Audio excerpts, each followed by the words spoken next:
enjoying constitutional immunity for 8 years. Former Delta State Governor Ifeanyi Okowa was last week detained by the Economic and Financial Crimes Commission (EFCC) for the alleged diversion of 1.3 trillion naira of the 13% derivation fund accrued to the state from the Federation account between 2015 and 2023. An EFCC source confirmed the former governor's arrest to Channels Television on Monday, 4th of November 2024. Okowa was the running mate to Atiku Abubakar, the presidential candidate of the People's Democratic Party (PDP) in the 2023 election, was arrested in Port Harcourt, Rivers State, when he reported at the Port Harcourt Directorate of the EFCC on the invitation of investigators handling his matter. The former governor was alleged to have failed to render account of the funds, as well as another 40 billion naira he allegedly claimed he used to acquire shares in the UTM floating liquefied natural gas.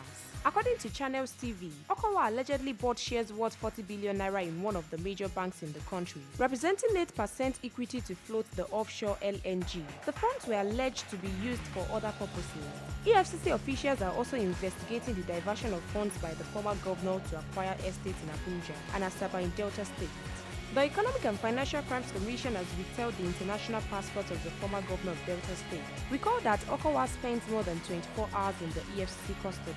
Punch report a source privy to the matter was not permitted to speak with journalists. Said Okowa had been released since last week Wednesday, 6th of November 2024, after meeting his bail conditions. Okowa is no longer in our custody. He was released last Wednesday after meeting his bail conditions, which include depositing his travel documents with the commission, pending the conclusion of our investigations of the allegations against him. The sum allegedly is too huge to take risks, and what we have done is not out of place. This is to prevent anyone under investigation from jumping the bail he or she had been granted, he said. The source noted that several calls put through to the EFCC spokesperson, Dele Oyewale, were not answered. He was also yet to respond to the message sent to him. Okowa speaking on his trial when he received the national leadership of Urobo Progress Union, led by its President General, Chief Essay Owe, on a solidarity visit at his residence in Asaba on Tuesday, 12th November 2024. Okowa described the allegation that he misappropriated 1.3 trillion naira oil derivation funds while in office as laughable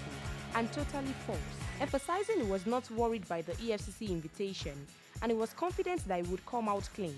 In a statement signed by his chief press secretary, Olisai Fejika, the former governor disclosed that the petitioners were driven by mundane politics considerations, but asserted that he will continue to support Governor Sharif Oberewori to deliver on the mandate freely given to him by Delta State people. To successfully take 1.3 trillion naira, it means you've been taking between 16 billion naira and 20 billion naira every month into your pocket.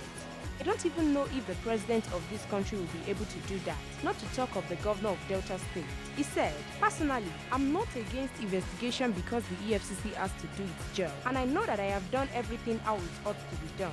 For every allegation, they will investigate, and when they have found the truth, they will stop. For those who sent a wrong communication, it is rather unfortunate. This Day Live report indicates if eventually the commission files charges against the former governor, Okowa, it will be the fifth of immediate past governors to be prosecuted by the EFCC under the chairmanship of Mr. Ola Olukoyede. Stay tuned to NaijaNews TV for more in-depth and verified news stories.